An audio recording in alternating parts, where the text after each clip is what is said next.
I need to title the second and third book in this series, and so I figured what better time to do a video on book titles than when I have to do a book title myself. This way I can show you in real time what I actually do and let you know all of my tips that I can come up with, best practices, things that I make sure I do as I'm trying to find the best title for my book. And it might seem like, you know, naming your child or something where it's important, but it's a personal decision.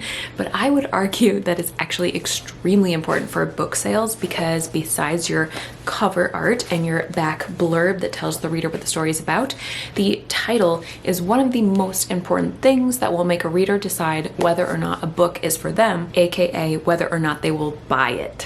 So in this video, I'm going to share with you my 5 steps to brainstorming your book title, and then I'm going to follow that up with some really important tips to make sure it's a solid title that will actually help you sell books. And since I'm coming up with hopefully the titles for my books in the series in this video as we go, I am also going to have a title reveal towards the end, along with potentially a series title reveal and some tips on how to also do a series title, which is going to be similar, but there's going to be some bonus tips for that as well. All right, let's talk about how to brainstorm a good book title. The first step is to brainstorm all the possible words by themselves that could potentially be included in your book title. It might seem really basic, but this step is actually huge. So brainstorm as many words as you possibly can. If they go together, awesome, but they don't have to at this point. The goal is to get a list of all the words that could potentially work for your book title, that sound intriguing, that make you think of the story. So the first place you would start, and I'm going to talk more about this later, is words that are commonly used in your genre. So in the fantasy genre, I'm going to show you my bookshelf just to show you how common these words are. Sarah J. Maas is a good example of a ton of royalty words: court, throne, crown, heir, empire, kingdom. Here's some more royalty right here: prince, king, queen, king. Another common one is to have a curse of some kind, as you can see here. Or I see a lot of shadow and storm and bones, and also stars are really commonly mentioned on fantasy book titles as well as sci-fi book titles. Here we have some more royalty, as well as right here there's a lot of wars in fantasy books. So there you go, just to name a few. As I'm saying this, if you happen to read fantasy, or even if you don't, you might recognize a bunch of these things in some of your favorite book titles, right? So that's the first place that I would start. After you've exhausted all the genre-specific words that you can think of, I usually will move on to things specifically from the book itself, so that it's especially unique to the book. So that could be a character's name, or a quote from the book, or just like a tiny quote, obviously like a very short piece. For example, everything is actually a quote pulled from inside the book itself. Or here's another great example: the selection actually refers to something that happens in the book where there is a selection. And then here's a great example of naming after a character, because these are actually characters in the book. Cinder, Scarlet, Cress, and Winter are all characters in the Lunar Chronicles series. Caraval is another good example because it refers to a specific, I think it's a place technically, in the story. And it's okay if, as you're brainstorming different possibilities, if you come up with more than one word, like a phrase instead, because another thing you could do is just think of a phrase that reminds you of the book itself. Like, for example, 100 Days of Sunlight. I can't remember if that's referred to in the book, but it does describe what happens in the book and what the book is about. And so that's another thing you can consider as you're coming up with titles, is maybe using a phrase that is maybe referencing something people will recognize: as old as time, A Whole New World. Whether it's a movie or a classic book, maybe with a twist like To Kill a Kingdom, or even maybe a song or something like that people might recognize. This is just the start of my list because he is already waking up, but just a little tip here as well. After you get a good list of words that you do like, you can also go and search for synonyms for those words. Like, maybe there's something else that's better than locked. That means like something that the character doesn't know yet about themselves. That could help me. So I can go through this list and write a bunch more possibilities with synonyms of these words right here. here. My second step is to start puzzling these different words together in all different types of formats and sentence structures. And a tip for this one is to actually use your bookshelf to give you ideas as well, because there's some really unique sentence structures out there. For example, down here we have Aurora's End, Aurora burning, and Aurora rising. So clearly the author started with the main character Aurora, and then they added a verb that described what happened: rising, burning, end. Obviously you don't have to puzzle words together if you'd prefer to attempt one-word titles like this from the Legend series right here. And there's tons of great titles that are just one word that usually hint at what the story is about really nicely. But if you feel like you're not finding one word that hints at the story, that's when you can go to puzzle out more words put together. So a really common one that you'll see all the time is the adjective noun. And my series actually does this as well with the Stolen Kingdom. It's the adjective noun. And I do that throughout all 4 books, as you can see here. After you try some one-word titles, you might move on to maybe some 2-word titles and then 3-word titles. There's a lot you can do. You'll see a lot of noun and noun, or another common one is noun of noun, or maybe just the noun, like this series here, or the noun of noun. And after the 3-word titles, we get into some longer titles again using Sarah J. Maas. We've got a blank of blank and blank, which is actually pretty commonly used in fantasy. As you can see, here's another example: a blank of blank and blank. Or sometimes there'll be phrases like deal with the elf king, dance with the Fey prince, the sun is also a star, the ballad of songbirds and snakes,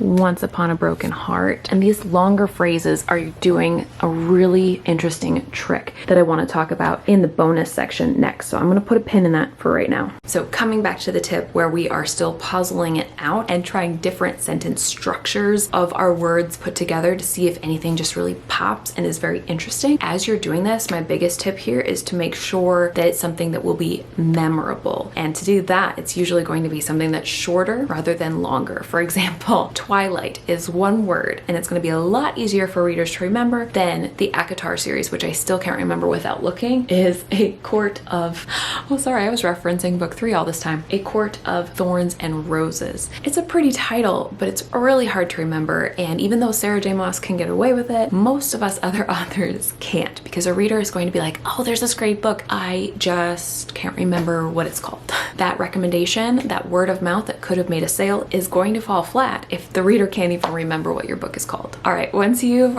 put together a bunch of different sentence structures that you like, the third step is to narrow the list down to somewhere between 5 to 10, maybe even 15 of your favorite options. And as you're narrowing them down, don't forget to prioritize the ones that are memorable and that fit in your genre. The fourth step then is to actually go onto a bookseller like Amazon or Barnes & Noble, or even Goodreads if you want to, and then start searching your book titles. Your goal here is to find something that's not already taken, at the very least that's not taken in your specific genre, because you don't want competition when you're trying to sell your book. You don't want somebody else's book to come up in search instead of your own. I should note here that this is most important for book 1 in a series or for standalones.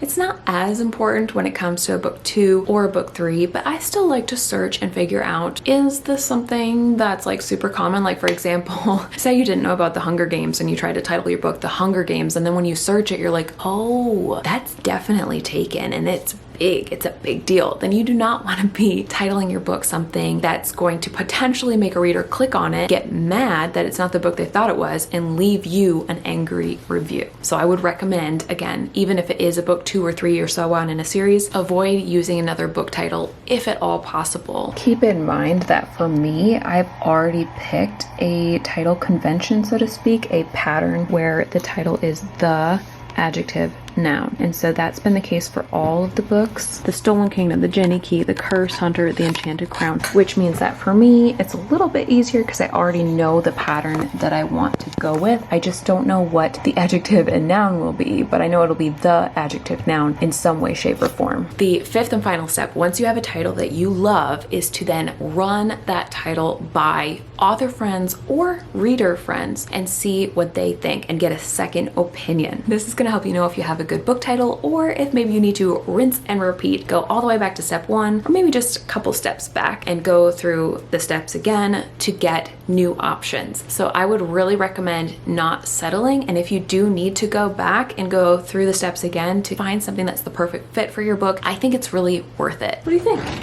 Is that a good idea? You think I should keep thinking about it? But as you're going through these steps, how do you determine if it's actually a good, solid title that's going to sell books for you? Let's talk about that next, because I have some tips for things that will help your title be intriguing and grab a reader's attention and make them want to read your book. We kind of touched on the first one already, which is memorability, but I can't emphasize this enough, just how important this is, because if you have a book title, maybe it's named after a character with a weird name and your reader doesn't recognize it, they are not going to remember and be able to find it in the search bar later on. Word of mouth is actually one of the best marketing tools we have at our disposal as indie authors. So think of memorability like this. It is easier to remember a book title if it is shorter, and it's also easier to remember if it has recognizable words. Better yet, if it has something really intriguing and attention grabbing in the title, like the way the Hunger Games are mixed together. But we'll get into that in an upcoming tip. The second bonus tip is searchability. And so again, I kind of touched on this one when I said a book that is not taken, because you don't want a reader to type into search and a different book shows up instead. So searchability is huge. You can't technically copyright a book title. So yes, you could title a book The Hunger Games, I think. I'm pretty sure, if you wanted to. But like I mentioned, that would be a mistake, because you're just going to get a lot of angry reviews from readers who were expecting a different book that was more known by that name. So not only is it better to not compete, but it helps with searchability if your book is the only one with that title. And searchability would again include recognizable words and not having any strange spelling. The third bonus tip is to have a hook. And this means just anything in the title that's going to intrigue the reader and grab their attention. And there's two ways that I can think of off the top of my head to do this. One would be making the reader ask a question. So with The Stolen Kingdom, the question that a reader would ask is, who stole the kingdom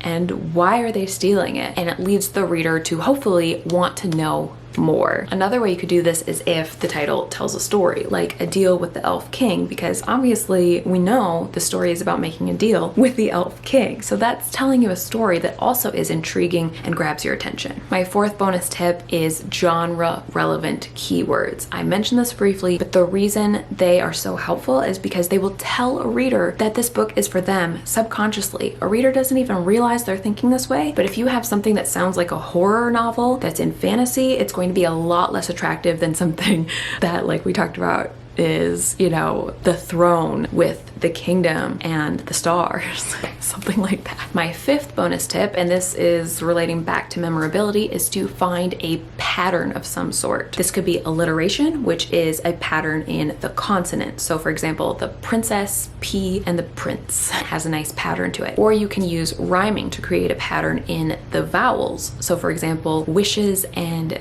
kisses. My sixth bonus tip is to ask yourself, how is this going to look on the cover? Is it like a word with 20 characters in it and it's going to have to be shrunk down super tiny so it barely even fits and it's not very readable? Or is it maybe a shorter word that's going to pop on the cover? And then my seventh bonus tip is kind of specific to a series, but it could still work on a standalone book as well, and that is to have repetition. So what I mean by that is make it look like they belong together by repeating certain elements. It could be a repetition of sentence structure, like a curse so dark and lonely, a heart so fierce and broken, a vow so bold and deadly. Or one that you don't see maybe quite as much but is still pretty common is a repetition of the same word in a series. So the winner's curse, the winner's kiss, and the winner's crime all begin with the winners. And speaking of series, I'm going to share some extra tips for coming up with a series title at the end. But before I do, it's time to reveal the final book titles for book 2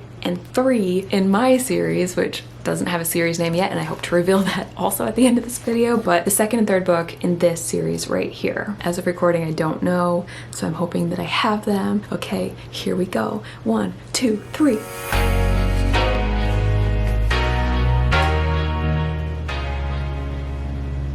What do you guys think? I hope you like them. I'm very excited about this reveal and to finally have book titles for my books. But now let's talk about series titles super quick, and then I will recap everything we've learned so you can see it all together in one spot. First things first, coming up with a series name does start out very similar to coming up with a regular book title. So you're gonna brainstorm words, puzzle them together into different sentence formats, narrow down your list, and then search those series titles on a bookseller like Amazon or maybe on Goodreads to see if they're already taken or if they'll be a good fit. And of course, then also run them by other author and reader friends to see what they think and get a second opinion. But on top of that, there are actually a few extra, I would say, standards when it comes to naming a series that I wanted to share in this video so you have a few extra tricks in your back pocket, or however that saying goes. The most common is, of course, naming the whole series after book one, which is what we see with the Akatar series. It's what I did with the Stolen Kingdom series, the Graceling series, the Caraval series. You get the point. It's probably the most commonly done way of naming a series. But the second standard is pretty commonly done as well, and that is to have the first book's title plus a synonym for the word series, like saga or duology or trilogy or chronicles, or I'm drawing a blank, but something along those lines, like the Twilight Saga, for example. And then the third style is to have something that still references the fact that this is a series, so it has usually one of those synonyms like series or saga or chronicles or trilogy or something,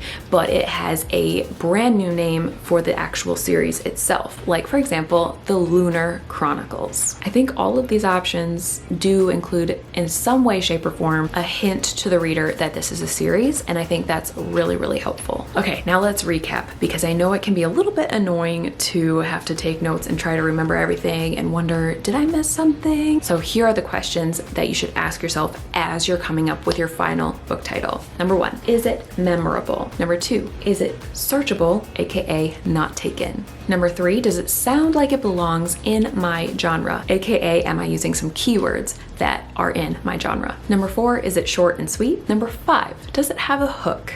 AKA, does it make the reader want to know more, maybe by telling a story or asking a question? Number six, does it give you a sense of what the story is about? Number seven, are you settling on your first option, or have you spent a lot of time on this and made sure that you picked the best possible title for your book? Number eight, have you run this title by others to get a second opinion? Number nine, did you ask yourself, how is this going to look on the cover? And number 10, if you have multiple books, will it have a solid pattern that will be recognizable to readers and let them know these books belong together in a series? Do you guys want to know my series title for this book right here? I had thought originally when I created this cover that it was going to be a standalone. I didn't realize until basically like a week before publishing that I wanted to write more books in this series, but now I want it to have a series title. So here we go. Ready for this? Here we go.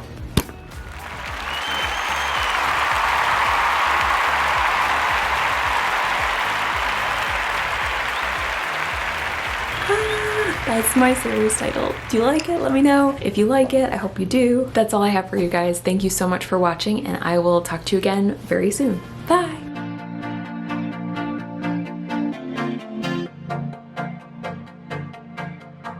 It started